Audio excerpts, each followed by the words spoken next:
అతి చేయడం అనే జబ్బు పచ్చ మీడియాలో ముదిరిపోతోంది. అతిసార జబ్బు లేకపోయినా ఉన్నట్టుగా అతి చేయడం, ప్రజలను తప్పుదోవ పట్టించాలని చూడడమే దీనికి నిదర్శనం. గుంటూరు నగరంలో కలుషిత జలం కాటేసిందంటూ మరోసారి విషాన్ని వెరజిమ్మింది ఈనాడు. తప్పుడు కథనాలతో పెట్టరేగిపోయింది. చికెన్ పాక్స్, న్యూమోనియా కారణాలతో మరణించిన మహమ్మద్ ఇక్బాల్ డయేరియాతో మరణించాడని దుష్ప్రచారానికి దిగింది.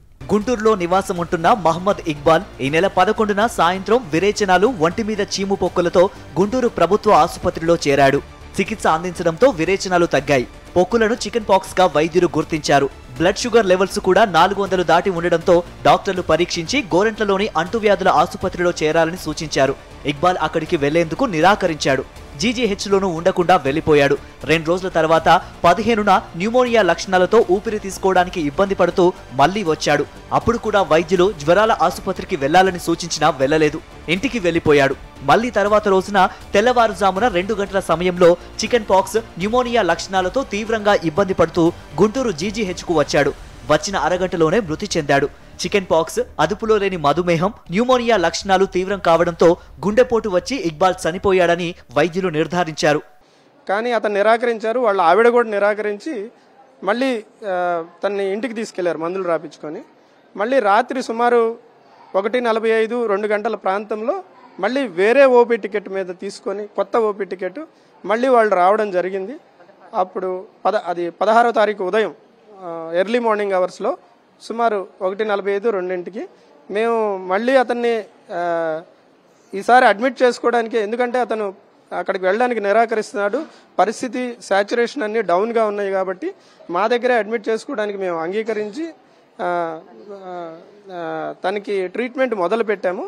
కానీ ఈ లోపలే అతను న్యూమోనియా వ్యాధి తీవ్రత ఎక్కువ అవడం వలన కార్డియాక్ రెస్పిరేటరీ ఫెయిల్యూర్లోకి వెళ్ళారు.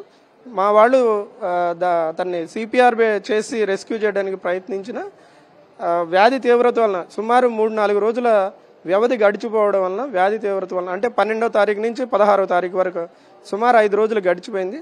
సో వ్యాధి తీవ్రత పెరిగి అతను రెస్పిరేటరీ ఫెయిల్యూర్లోకి వెళ్ళి కార్డియాక్ అరెస్ట్ వచ్చి చనిపోయారండి. ఇది జరిగింది. డాక్టర్ చెప్పేది విన్నారు కదా. మహమ్మద్ ఇక్బాల్ విషయంలో జరిగింది ఒకటైతే ఈనాడు మరొకటి రాస్తోంది. డయేరియా వ్యాధితో చనిపోయాడని కట్టు కథలు అల్లుతోంది. ప్రభుత్వానిది తప్పని చెప్పడానికి ఇలాంటి ఫేక్ కథనాలను రాస్తోంది. మహమ్మద్ ఇక్బాల్ కుటుంబ సభ్యులు భీమవరం వెళ్లడంతో గుంటూరు మేయర్ కావటి మనోహర్ నాయుడు వారితో ఫోన్లో మాట్లాడారు. వారు కూడా అనారోగ్యం వల్లే మృతి చెందినట్లు నిర్ధారించారు. సరైన సమాచారం తెలుసుకోకుండా వార్తలు రాయడం సిగ్గుచేటని మేయర్ మనోహర్ నాయుడు మండిపడ్డారు. అసత్య ఆరోపణలు చేయొద్దని ప్రతిపక్షాలకు హితవు పలికారు. మృతుడు ఇక్బాల్ నివాసం ఉన్న రైలుపేట ప్రాంతాలలో తాగునీటి నమూనాలను సేకరించి పరీక్షించామని, ఎక్కడా నీరు కలుషితం కాలేదని నివేదికలొచ్చాయని అన్నారు. కలుషిత నీరైనా, అతిసారమైనా ఒకరిద్దరే జబ్బున పడరు. ఆ కలుషిత నీరు తాగిన అందరూ రోగం బారిన పడతారు కదా. కానీ అలాంటిదేమీ జరగలేదని ఆయన అన్నారు. స్వయాన జీజీహెచ్ వాళ్ళు ఒక రిపోర్ట్ కూడా ఇవ్వటం కూడా జరిగింది ఈరోజు. ఇది అతను చికెన్ పాక్స్ వల్ల, న్యూమోనియా వల్ల చనిపోయాడని చెప్పి ప్రతిపక్షాలకు కూడా మేము చెప్తా ఉన్నాం, ప్రతిపక్షాలకు కూడా మేము కోరుతా ఉన్నాం.